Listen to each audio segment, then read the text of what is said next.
Il y a toute une série de clichés qui vont avec la corsitude et qui ne séparent pas la corsitude de la mafiaitude. Journaliste et corse en même temps à Paris, c'est à la fois un inconvénient et un avantage. On est un peu toujours regardé de travers. Il y a une longue tradition à la mairie de Paris de préfet de police corse.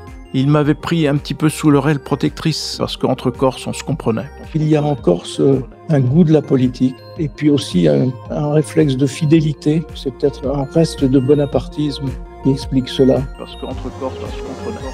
Bonjour et bienvenue dans Mémoire d'un monde, le podcast qui croise l'histoire politique de la France de ces 30 dernières années avec celle du quotidien français de référence, le journal Le Monde.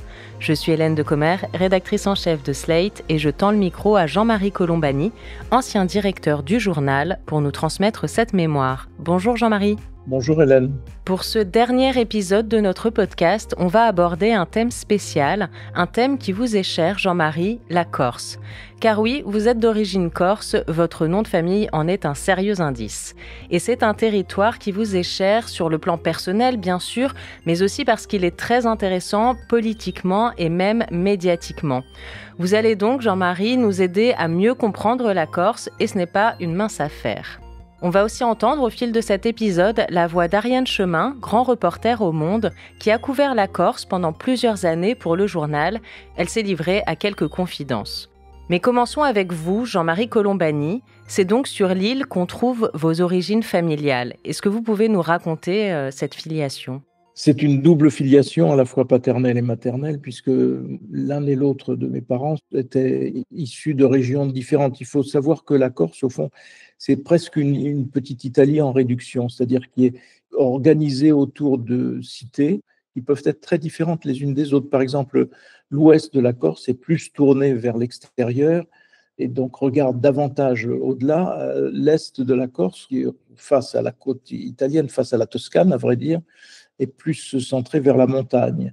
On a déjà une première indication de ce qu'est la Corse à travers cela. Après, mon père, lui, était orphelin très très jeune et donc il a été ensuite pris en main par le curé du village qui l'a fait repérer et qui l'a envoyé de l'autre côté comme le faisaient beaucoup de Corses à l'époque, c'est-à-dire en Toscane, du côté de Pise, pour faire des études.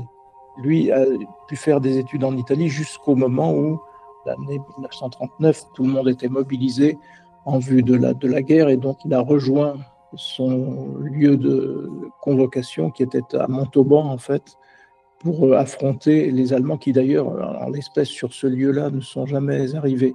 Ma mère, elle, était un milieu un peu plus bourgeois dont le père avait été le maire de son village, c'était un peu des notables. La mère de ma mère était institutrice. Elle-même a été dirigée vers un pensionnat de jeunes filles en Italie, où on retrouvait les enfants de la bourgeoisie corse qui étaient à Bordighera à l'époque, dans les années 30, dans les années 30-40. En fait, ce qu'il faut savoir, c'est que mes parents, entre eux, parlaient corse. L'un avait été élève à l'école coloniale, l'autre élève à la faculté d'Aix-Marseille, et donc dans un bain de français, donc, et puis avec des enfances où la pratique du corse était plutôt sanctionnée. À l'école, il fallait vraiment apprendre à parler français et aussi peu que possible de parler la langue maternelle. Et eux n'ont cessé de leur vivant de se parler entre eux corse. Et je pense que c'est important, la langue, la préservation de la langue, je pense que c'est très important pour rester soi-même. Il resto è venuto piano piano, ma da parecchio, ma ha continuato a lavorare a vero. E poi, come io ho detto in un dato momento, ha avuto un aiuto formidevole, un aiuto morale, a moglie, non so se volete visto, 5 cittadini, incredibile, il coraggio che era Sarone, e l'ha aiutata assai. Votre père, vous le disiez, est mobilisé pour la Seconde Guerre mondiale. Il a fait après, si je ne me trompe pas, l'école coloniale. Est-ce que vous pouvez nous expliquer ce que c'est et la place que tient cette formation à l'époque ? Mon père lui-même a été engagé dans la cavalerie, mais qui a été stationné à Montauban, qui a attendu les Allemands qui ne sont jamais arrivés, et donc est venu le temps très vite de la démobilisation. Et c'est à ce moment-là qu'il s'est tourné vers l'un des concours qui était ouvert et qui était celui de l'école coloniale, rejoignant par là une des grandes traditions insulaires, c'est-à-dire que beaucoup de Corses Leur survie et leur vie elle-même se tournaient soit vers l'administration, vers la police, vers les douanes, mais aussi beaucoup vers l'administration coloniale. On dit souvent qu'il n'y aurait pas eu d'empire britannique sans les Écossais. Ce sont les Écossais qui ont permis, au fond, d'administrer l'Inde, par exemple. Et donc, de la même façon, on peut considérer que sans les Corses, la France n'aurait pas pu administrer l'immense empire qui était le sien, aussi bien en Afrique qu'en Indochine. Et donc, beaucoup de Corses se tournaient vers l'aventure des colonies. Mais ça a été un des grands ressorts du développement de la Corse et de l'attachement de la Corse à la République. D'ailleurs, le rôle que les Corses ont joué dans l'encadrement et le développement de l'Empire. Qu'est-ce que c'est comme type de métier d'être comme ça administrateur ? Par exemple, mon père a été un temps responsable d'à peu près la moitié du territoire de l'actuelle Côte d'Ivoire, qu'il administrait à peu près seul avec une petite escouade de quelques tirailleurs et qui avait pour fonction essentiellement de bâtir des écoles et des dispensaires. Donc c'est une toute autre histoire. Et en plus, chaque colonie a une histoire différente. Il y a eu des histoires absolument terribles dans d'autres endroits. Par exemple, on pense évidemment à Madagascar, qui est une histoire absolument tragique. Mais il y a d'autres exemples qui sont beaucoup plus paisibles. Ils administraient tout simplement et donc ils encadraient un pays et qui ensuite, ces structures ont été très utiles au moment des indépendances, puisque c'est ce qui a ensuite permis à ces différents pays d'asseoir l'emprise de leur propre État. Et ça veut dire qu'il voyageait beaucoup et donc il a fondé sa famille à laquelle vous appartenez dans différents endroits du globe ? Il voyageait selon les circonstances. S'agissant de mes parents, ils ont été en Afrique noire, au Sénégal, en Côte d'Ivoire, et puis ensuite en Nouvelle-Calédonie. Et moi, je suis à la fois né à Dakar, mais sans avoir vraiment connu Dakar, puisque mes parents ont quitté le Sénégal peu après ma naissance. Mais ensuite, j'ai connu très bien la Nouvelle-Calédonie, puisque j'y suis arrivé à l'époque où on entrait dans l'équivalent aujourd'hui du lycée. Et c'est ce dont on parlait dans le tout premier épisode de ce podcast Mémoire d'un monde, votre vie en Nouvelle-Calédonie et vos débuts journalistiques sur ce territoire. Mais alors, entre le Sénégal et la Nouvelle-Calédonie, vous avez quand même vécu un petit peu en Corse, non, étant enfant ? J'ai vécu en Corse étant enfant pour des raisons à la fois de santé, tout simplement. Mes parents m'avaient installé chez mes grands-parents dans un petit village corse et donc j'ai vécu la vie des villages pendant pratiquement 2 ans. C'était assez symptomatique de la façon dont les choses étaient organisées. Par exemple, à l'école, il y avait une seule classe, mais une seule classe à différents niveaux. Et donc, une institutrice faisait cours dans différents niveaux. Tout ça s'en sortait très bien parce que les uns et les autres, ensuite, pouvaient faire de belles études. Il y a toujours eu un très grand attachement en Corse aux études et aux diplômes. À l'échelle d'un village, ça se commençait par des classes où il y avait comme ça, des petits, des moyens, des grands et différents niveaux de scolarité. Alors j'ai dit que mon père était orphelin. En fait, il avait donc aussi des frères et sœurs. Et parmi ses frères et sœurs, il y en avait un qui avait été sourd-muet à cause d'une maladie contractée dans la toute petite enfance et qui n'avait jamais été soigné. Il a fait sa vie au village, il est resté au village et il a appris à couper les cheveux des uns et des autres. Eh bien, il coupait les cheveux des gens qui étaient amis, favorables à notre famille, et il refusait de couper les cheveux des adversaires ou de ceux qui nous voyaient de travers. Et donc ça montre bien l'imprégnation dans la vie corse des clivages comme ça qui peuvent paraître totalement irréalistes ou tellement anciens qu'on ne sait plus à quoi ils remontent ou à quoi ils renvoient, mais qui sont entretenus comme ça. De la même façon, il y avait au village de mon père 2 bars. Un nous était interdit et l'autre nous avions le droit d'y aller. Aujourd'hui il n'en reste plus qu'un, ça n'est pas le bon d'ailleurs, mais c'était ça aussi la réalité de la Corse.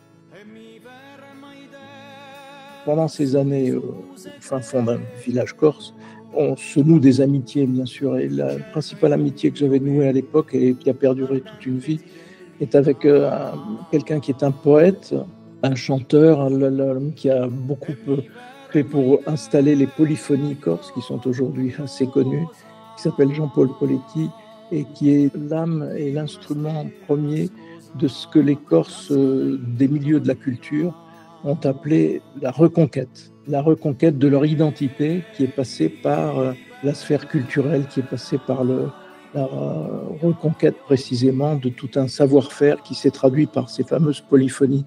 lesquels puisaient d'ailleurs très très loin dans l'histoire, puisqu'on peut remonter au XIIe, au XIIIe, au XIVe siècle, pour trouver des partitions que ces groupes, notamment ceux de Jean-Paul Poletti, ont réhabilité, retrouvé, et qui ont participé à la reprise de conscience par la Corse elle-même de sa propre identité. Ça, c'est un élément évidemment très important. Et alors, quand vous arrivez à Paris plus tard comme jeune journaliste, est-ce que c'est un atout ou un inconvénient d'être corse ? Quelle réaction est-ce que ça entraîne ? D'autant que vous étiez journaliste politique. Donc, est-ce que ça pèse dans ces cercles-là ? C'est à la fois un inconvénient et un avantage. Un inconvénient parce qu'on est un peu toujours regardé de travers, parce qu'il y a toute une mythologie, toute une série de clichés qui vont avec la corsitude et qui ne séparent pas la corsitude de la mafiaitude, si l'on veut.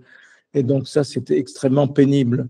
Et c'est permanent, y compris dans les rédactions d'ailleurs. Moi, je me souviens d'incidents avec tel ou tel journaliste qui, parce qu'il était question de telle affaire mettant en cause l'Italie, ou ceci ou cela, tournaient leur regard vers moi et voilà, me mettaient en cause uniquement par le fait que j'étais corse, donc nécessairement en sympathie avec quelques milieux mafieux. Comme exemple de ces clichés d'ailleurs, je vous renvoie au film de Régis Varnier qui est Indochine. Dans Indochine, qui retrace d'ailleurs en partie la fin de la colonisation française en Indochine, sont mises en scène des Corses, soit qui tiennent un café, soit qui tiennent la sûreté nationale, donc à la fois policiers, et qui, eh bien, dans le scénario, et pas seulement dans le scénario, l'un de ces Corses sont la caricature même de ce que l'on peut trouver sur la Corse. Et l'un des scénaristes avait d'ailleurs songé à appeler le plus vilain des Corses du film, Colombani. Et heureusement, Régis Varnier l'en a dissuadé. Le méchant s'est finalement appelé Castellani, mais donc on n'était pas loin du compte. Mais sans l'intervention de Régis Varnier, eh bien, non seulement ce cliché aurait continué d'exister, mais surtout, il aurait porté un nom, à savoir le mien. Donc, grâce soit rendue à Régis Varnier, mais ce qu'il faut dire, c'est que dans la façon de faire du scénariste, dans sa perversité, dans son regard, il y a quelque chose de très parisien qui illustre très bien le hiatus qu'il peut y avoir entre Paris et des zones lointaines comme la Corse. Ça, c'est la partie un peu négative des choses. La partie positive, c'est qu'il y a toujours des possibilités d'entraide. Par exemple, il y a une longue tradition à la mairie de Paris de préfets de police corse. Et donc moi j'ai vécu avec deux préfets de police corse successivement qui étaient des hommes absolument remarquables. L'un c'était Jean Paolini, qui était vraiment l'ancien directeur de cabinet du préfet Grimaud, donc qui avait vraiment une culture policière, qui était une culture influencée par le préfet Grimaud et toute la gestion libérale qu'il a eue des événements de mai 68. Et l'autre c'est Philippe Massoni, grand préfet lui aussi, plus axé sur le renseignement, mais excellent préfet également. Et je ne peux pas dire que ce soit un désavantage, parce que je les connaissais bien. Ils m'avaient pris un petit peu sous leur aile protectrice, et quand j'ai eu beaucoup de problèmes d'intervention, parce que nos camarades ouvriers du livre, rotativistes notamment, quand ils faisaient des actions, eh bien, ils se mettaient en travers de la loi et il leur arrivait d'être coffrés, d'être amenés au poste, d'être, voire parfois même poursuivis pour offense à officiers de police. Et moi, à chaque fois, je les tirais d'affaire, mais je les tirais d'affaire comment ? En faisant appel à mes amis préfets de police successivement. Ils n'ont jamais manqué de m'aider, ils étaient soucieux de m'aider. Donc, vous voyez, ça, on ne peut pas dire que ce soit la corsitude était un inconvénient dans ce domaine. Non, c'était au contraire une façon d'être aidé parce que Corse et parce qu'entre Corse, on se comprenait. Il y avait aussi, par exemple, dans l'entourage de Jacques Chirac à la mairie de Paris, il y avait beaucoup de Corses. Et beaucoup de Corses ont permis à Jacques Chirac d'avoir la quiétude politique qui a été la sienne pendant toute la période où il a été maire de Paris. Je pense à l'ancien maire, Jean Tibéri, qui a beaucoup pris sur ses épaules dans les différents contentieux électoraux, mais qui était motivé par le fait qu'il fallait obéir aux consignes de Jacques Chirac et faire en sorte que Jacques Chirac soit le mieux élu possible. Et donc, dans l'entourage du maire de Paris, il y avait de solides réseaux corses, en effet, mais qui étaient des Corses de Paris, enfin, qui vivaient à Paris, et qui lui ont énormément aidé parce qu'il y a en Corse un goût de la politique, à la fois un goût du droit, de la politique, et puis aussi un réflexe de fidélité, une fidélité qui se traduit par le le fait que voilà, un certain nombre d'entre eux liaient leur destin à un seul homme. C'est peut-être un reste de bonapartisme qui explique cela. Un attachement politique. En même temps, à partir des années 70, on assiste à la constitution d'un nationalisme dur en Corse, un nationalisme armé. Qu'est-ce qui s'y passe? Est-ce que vous pouvez nous raconter un petit peu les bases de ce mouvement-là? Quelles étaient leurs revendications? Quelles étaient leurs forces? En fait, le point de bascule, c'est au fond la fin de l'Empire. La fin de l'Empire fait qu'il n'y a plus de destin possible pour les Corses à l'extérieur de la Corse. Et donc, il y a une sorte de repli qui s'opère parce que l'Algérie n'est plus française, parce que l'Indochine a cessé de l'être depuis plus longtemps, parce que les pays d'Afrique noire francophones basculent les uns après les autres vers l'indépendance, ainsi de suite. À ce moment-là, notamment au moment de l'exode des pieds noirs qui quittent l'Algérie, le gouvernement met en place une politique d'aménagement dans une zone qui était jusqu'à présent une zone un peu à l'abandon. Des lotissements sont créés, des installations sont mises en place et sont privilégiées des installations de pieds noirs ou d'anciens pieds noirs, dont un certain nombre d'ailleurs sont d'origine corse. Et donc ça provoque un vent de colère en Corse sur l'idée qu'eux-mêmes étaient laissés au fond. La Corse était le cadet des soucis des gouvernements et donc subissait un retard au développement manifeste. Et donc ce retard au développement est aussi considéré à ce moment-là comme une sorte de punition infligée aux Corses, alors même que lorsque il y a nécessité d'équiper, d'aménager, on le fait parce qu'il faut trouver refuge pour les pieds noirs. Et donc, c'est de là que partent les premières revendications que l'on appelle d'abord régionalistes, puis qui de régionalistes deviendront autonomistes, et puis qui de autonomistes deviendront finalement nationalistes. Le point culminant de cette bascule se situe lors des événements d'Aléria, où un certain nombre de pieds noirs qui cultivaient la vigne étaient accusés de trafiquer un peu leurs produits. L'une des fermes qui caractérise cette situation est prise d'assaut par des régionalistes et notamment par un commando autour d'Edmond Simeoni qui deviendra petit à petit le vrai père de l'autonomisme et du nationalisme à la Corse. Et donc ça se termine très mal par un assaut qui est donné, des morts dans les forces de l'ordre, ainsi de suite. Deuxième sommation, et derrière, on va faire usage de la force.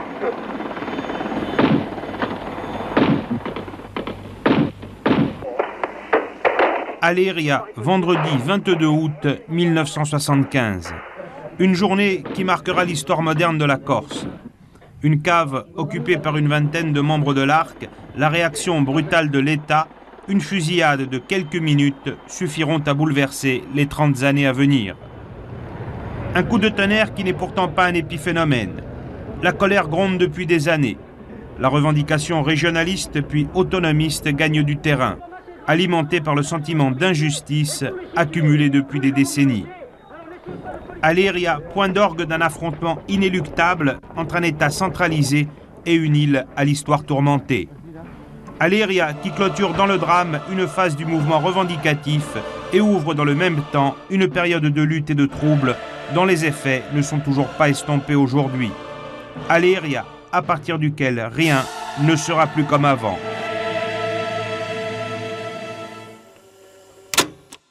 Et donc, à partir de là, va s'enclencher un processus qui va conduire à une radicalisation progressive du mouvement et passer par des années extrêmement sombres où à la fois la Corse sera le théâtre d'attentats en permanence, d'attentats très, très spectaculaires, et en même temps, les fractions nationalistes vont se séparer, se diviser et s'entretuer pour certaines, avec un nombre de victimes assez considérable qui vont amener ensuite l'autre essentiel de toute cette histoire qui est l'assassinat du préfet Erignac.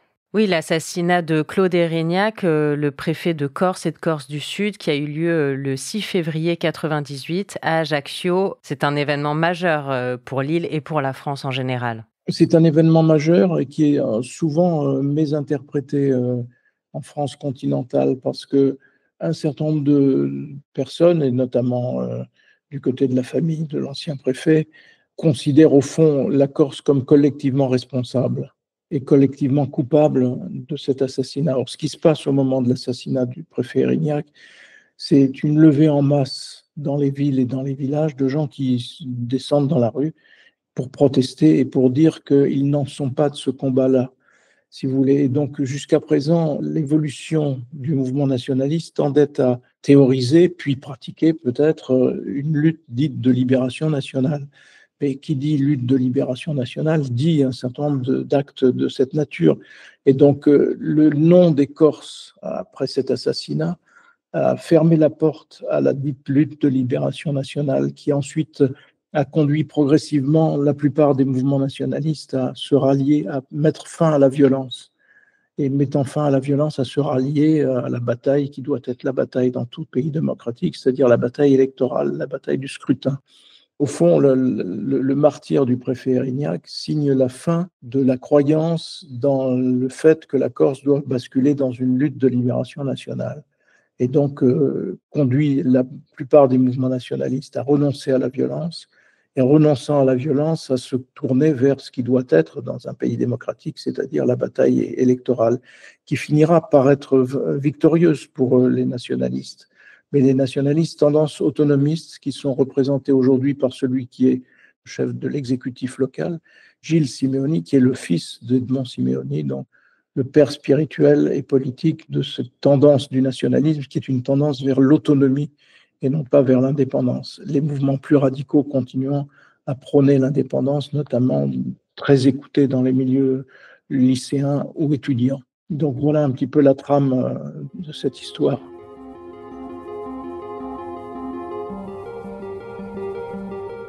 Alors justement, cette histoire, comment est-ce qu'on la couvre journalistiquement? Comment est-ce que Le Monde l'a couverte? On en a parlé avec Ariane Chemin, qui est aujourd'hui grand reporter au Monde et qui était en charge du secteur de la Corse pendant plusieurs années pour le journal. On l'écoute.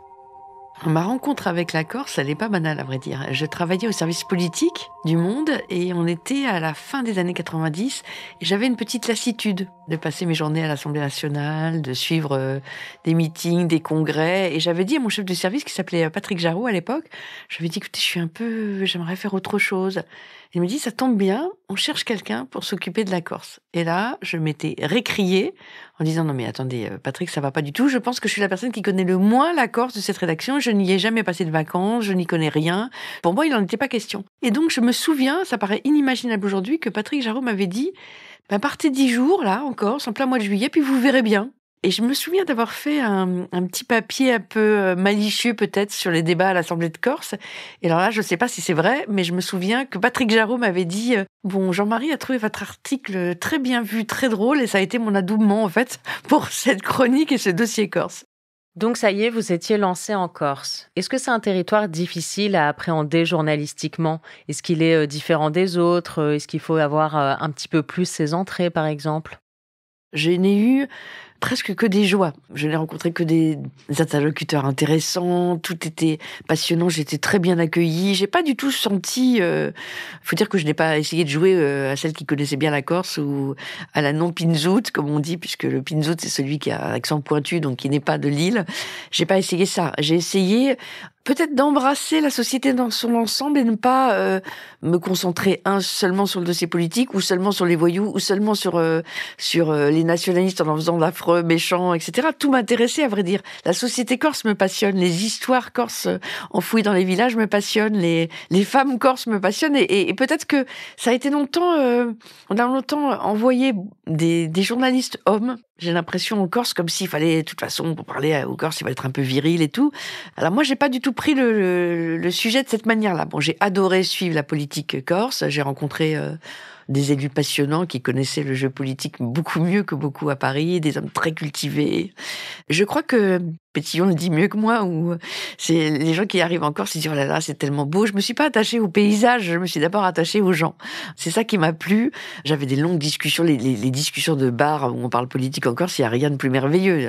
Bon, donc je n'ai pas du tout eu de soucis pour travailler. Ce qui est compliqué, c'est et c'est pour ça que je suis toujours très indulgente et j'aime pas quand on critique trop la presse insulaire, Ce qui est compliqué, c'est quand vous écrivez sur quelqu'un, sur un village, sur des politiques, et puis vous les rencontrez le lendemain matin. Au bar où vous avez l'habitude d'aller, sur le cours Paoli à Bastia, sur le cours Napoléon à Ajaccio. Et là, vous êtes dans une proximité qui est celle de toute île. Et ça, évidemment, c'est compliqué. Et les rares fois où j'ai eu quelques soucis, c'est parce que quand je rencontrais des gens avec lesquels je m'étais liée le lendemain, qui étaient devenus des amis, qui m'ont dit « Mais Ariane, mais pourquoi tu as fait ça ?» ou « Mais quelle idée de t'occuper de ça ?» Ça, c'est la première chose. La deuxième chose, c'est que culturellement, moi, j'ai pas une culture méditerranéenne et d'une manière générale, c'est souvent ce qui est reproché par les Corses à ceux qui ne le sont pas, et notamment les journalistes, c'est que moi, je me suis attaquée à la mort, au sujet de la mort. Ça m'a passionnée parce que la mort, c'est très important encore. Je me souviens d'avoir fait le portrait du croque-mort d'Ajaccio, que tout le monde connaît, de l'avoir suivi des jours entiers. J'ai été à beaucoup d'enterrements. J'ai parlé à la fois des morts et de la malamortée, ce qu'on appelle la malamortée, c'est-à-dire la mauvaise mort. Celle qui n'est pas accidentelle, mais celle qui est le fruit, soit d'un règlement de compte, soit d'une vengeance. Bon. Et ça, c'est très compliqué parce que c'est un sujet tabou. Encore, c'est donc ça, on peut vous en vouloir de raconter ça. Or, je voulais pas me mettre cette barrière parce que moi, je voulais pas faire du journalisme comme on le fait forcément. Encore, je voulais faire du journalisme comme on le faisait au Monde à Paris. Les quelques soucis que j'ai pu avoir, c'est ça. C'est pas très grave, mais c'est forcément des questions qu'on doit se poser comme journaliste. Et après, ça nécessitait de grands débats, justement, pour expliquer pourquoi vous aviez fait telle chose. Je me souviens vraiment de discussions, de me dire, mais c'est idiot, mais ça ne sert à rien, mais pourquoi tu as parlé de ça? Et laisse ce village tranquille, et tu n'as pas besoin de t'occuper des morts. Ça a été, pas un écueil, mais ça a été, voilà, pas toujours facile à régler. Et puis, quand vous connaissez des gens qui, tout d'un coup, deviennent... se mettre à travailler avec des voyous, quand vous les croisez, là ça devient plus compliqué. Hein. Mais nous, on avait au Monde, qui a été quand même un journal qui s'est beaucoup intéressé à la Corse, notamment après l'élection de Jean-Marie Colombani, c'était quand même un peu une terra incognita, on s'en foutait un peu, c'était que des soucis, et on ne le traitait que sous l'angle des voyous. Ça, les articles sur les voyous, ça plaît toujours. Et nous, on s'est quand même beaucoup investi. Alors d'abord, au moment lorsque Jacques Chirac et Lionel Jospin étaient au pouvoir, mais après, et donc on avait 2 personnes souvent qui s'occupaient de la rubrique Corse, c'est-à-dire que pendant très longtemps et jusqu'à aujourd'hui, Jacques Folleroux s'occupait beaucoup de ce qui était mafieux, règlement de compte, parrain, et puis il y avait quelqu'un qui s'occupait plus de la politique, même si évidemment souvent tout ça s'en mêle et que on pouvait dépasser les frontières de la rubrique. Mais mettre 2 personnes comme ça sur un sujet comme la Corse, c'est pas rien. Donc c'était un choix vraiment politique. Est-ce que les Corses aimaient bien le journal Le Monde? Est-ce que les ventes étaient bonnes sur l'île? Alors d'abord, le matin, quand on arrive au bar, on lit le Corse Matin. D'ailleurs, il est là, il circule de main en main. Les gens arrivent juste pour prendre un café demi-tasse, comme on dit, plutôt qu'un café serré. Et on lit le Corse Matin. Tout le monde, c'était vraiment... maintenant, il n'y a plus qu'un quotidien dans l'île, mais c'est très... Et Le Monde a une aura, et garde une aura en Corse, très importante. Alors, ça vient de ce que c'est l'aura du Monde d'une manière générale. Et puis, je pense que le fait que Jean-Marie Colombani était directeur de journal, c'était quelqu'un qui venait de l'île. Hein, et c'était une fierté pour la Corse. Et c'est vrai que c'est très facile, quand on travaille pour Le Monde, d'aller enquêter en Corse. Enfin, c'est très facile. C'est agréable. Et en même temps, moi, j'ai des souvenirs très heureux de mes reportages en Corse. Très, très heureux. Je m'y suis fait beaucoup d'amis.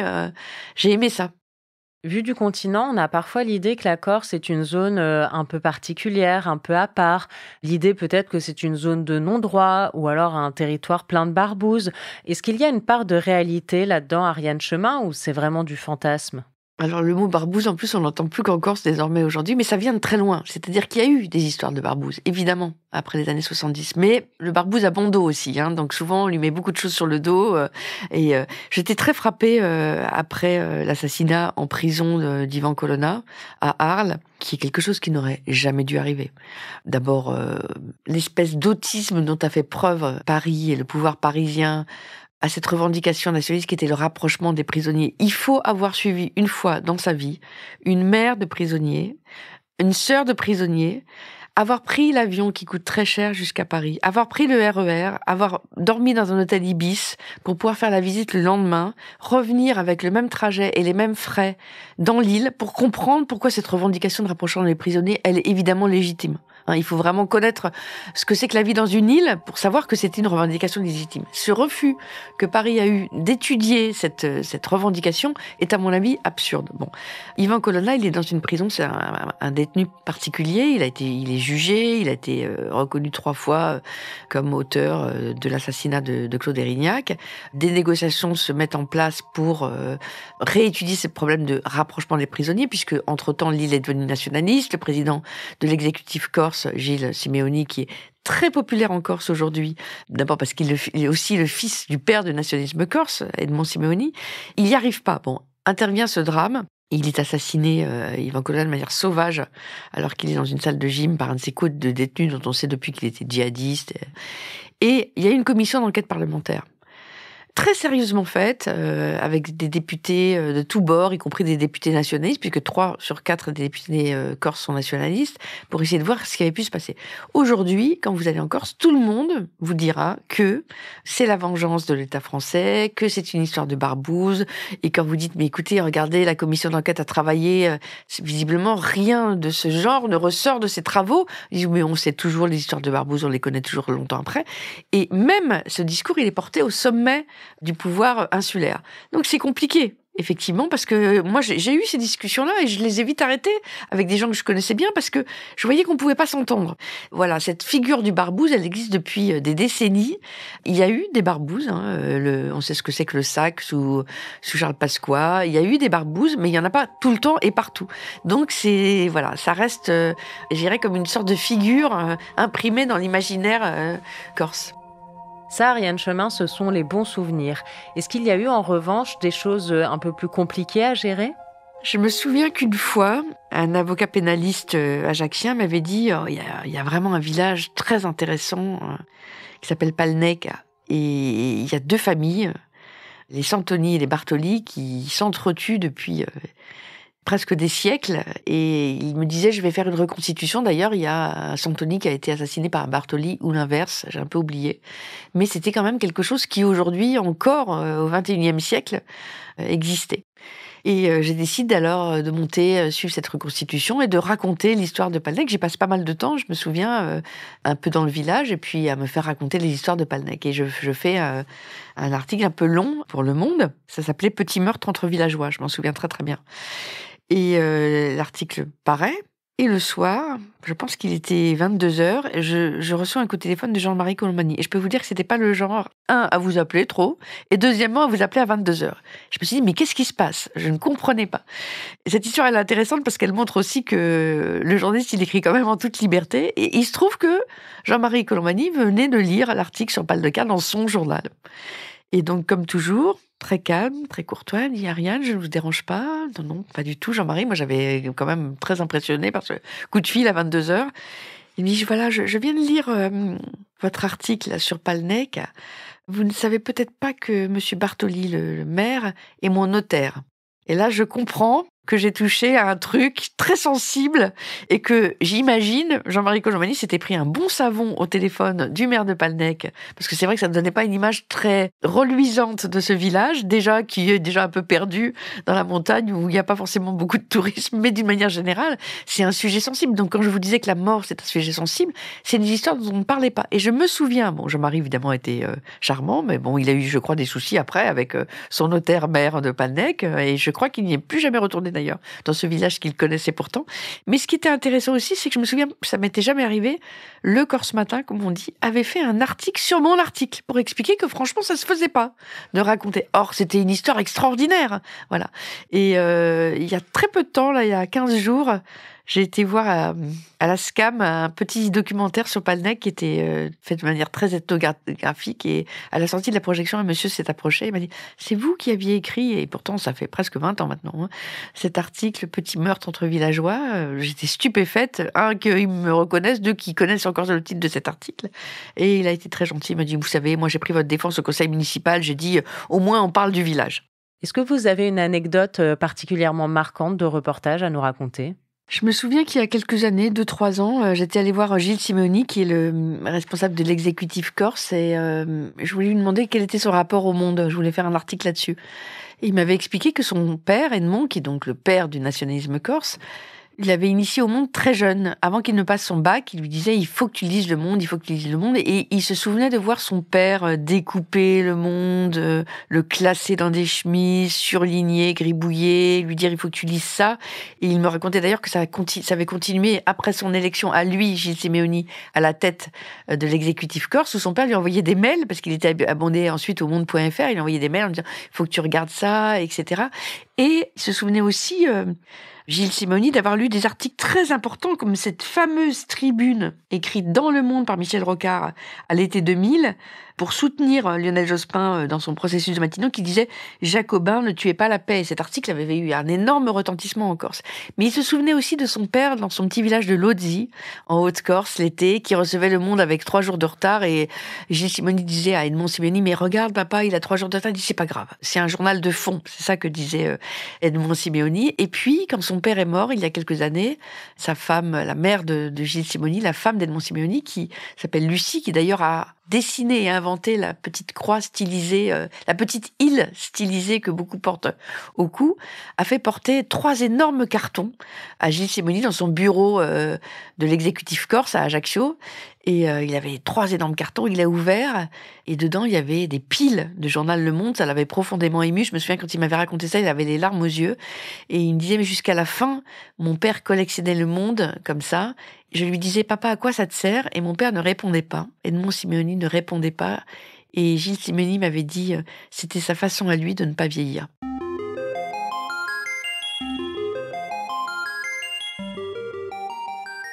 Et aujourd'hui, Jean-Marie Colombani, quelle est la situation sur l'île? Comment est-ce que vous l'analysez, vous? Est-ce qu'on peut dire qu'on a changé d'époque? On a changé d'époque et on peut même dire aujourd'hui qu'il y a un double paradoxe. Il y a à la fois le fait que l'aspiration à l'autonomie est très fortement majoritaire et que cette aspiration mérite d'être entendue, elle se confirme à chaque scrutin, elle mérite d'être écoutée et traduite dans les faits. C'est d'ailleurs ce que recherche aujourd'hui le gouvernement. Mais en même temps, et c'est là le paradoxe, l'île est vraiment devenue française tardivement. Si on regarde l'île au XIXe siècle, les écrits sont encore beaucoup en toscan, le français ne s'est pas vraiment encore bien répandu.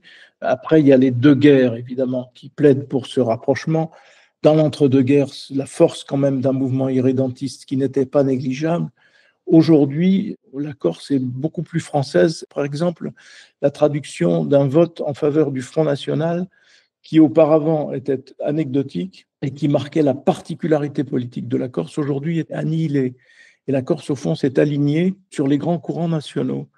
Et donc, elle n'a jamais été aussi française et en même temps jamais été aussi dans l'aspiration à l'autonomie. Cela caractérise aujourd'hui la situation de la Corse. Alors en même temps, je pense que je ne suis pas de ceux qui idéalisent la Corse, parce que quand on parle de la Corse, notamment dans les journaux corses ou dans les conversations, on a tendance à idéaliser les choses. Or, il y a souvent des réflexes en Corse qui sont non pas de se porter au devant d'un dialogue, d'un débat, mais au contraire de tout de suite brandir la menace. Et de ce point de vue-là, il y a quand même un culte en Corse des armes à feu, qui est un culte qui va avec cette façon très, entre guillemets, primaire de répondre à ce que l'on considère comme des agressions, alors que ça peut parfaitement se régler par une médiation. Mais non, on va tout de suite chercher les armes à feu. Et le point de comparaison que j'ai dans ce domaine, c'est vraiment les États-Unis. C'est aux États-Unis qu'on trouve à peu près le même culte des armes à feu et la même rapidité d'avoir tendance à se faire justice soi-même. Donc ça, il ne faut pas l'oublier, parce que ça n'est pas seulement un cliché, c'est aussi une triste réalité. Et l'autonomie du territoire, l'autonomie totale du territoire, vous y croyez un jour? L'autonomie totale du territoire est dans les tuyaux, d'une certaine façon, puisque ça a été négocié notamment par celui qui est actuellement garde des Sceaux, Gérald Darmanin, qui était à l'époque ministre de l'Intérieur, travail repris par François Rebsamen, qui est chargé de l'aménagement du territoire, et qui ont négocié avec l'exécutif local, donc avec les élus locaux, une autonomie qui soit particulière et qui soit spécifique à la Corse, et à laquelle la Corse aspire. Simplement, il y aura évidemment les obstacles qui sont devant cette solution, qui est une solution de nature vraiment à fermer une parenthèse qui a eu ces heures sombres, ces heures noires, ces heures sanglantes, fermons cette parenthèse pour une structure beaucoup plus apte au développement et à la paix civile, bien sûr. Mais il y aura l'obstacle du Conseil constitutionnel, il y aura l'obstacle de la droite sénatoriale, il y aura l'obstacle d'un certain nombre de partis de droite, et notamment d'extrême droite aussi, qui voudront faire obstacle à cette évolution institutionnelle à tort. On a envie de reprendre ce que citait tout à l'heure Ariane Chemin du grand discours de Michel Rocard à l'Assemblée nationale, disant « Jacobin, ne tuez pas la paix ». Eh bien, c'est aujourd'hui un mot d'ordre que l'on pourrait reprendre à l'adresse de ceux qui voudraient enrayer ce processus. Merci beaucoup Jean-Marie Colombani. C'est sur ces mots de paix qu'on va clore cet épisode. L'intégralité des 3 saisons de Mémoire d'un monde, le podcast qui retrace 30 ans de vie politique française croisée avec l'histoire du journal Le Monde, est à écouter sur slate.fr et sur vos plateformes préférées. Merci beaucoup Jean-Marie Colombani pour ces échanges et analyses. Merci aussi à tous nos invités, Ariane Chemin, Raphaël Baquet, Hervé Gattegno et d'autres qui sont venus à ce micro. Mémoire d'un monde, c'est terminé, mais on se retrouve chaque vendredi avec vous, Jean-Marie Colombani et Alain Frachon, pour Le Monde devant soi. Merci Hélène.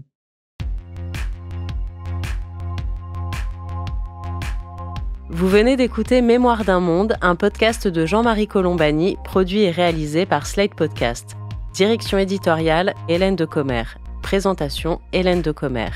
Production éditoriale, Hélène Decomer et Aurélie Rodriguez. Conseillère éditoriale, Florence Colombani. Prise de son, montage et réalisation, Aurélie Rodriguez. Musique, Victor Benamou.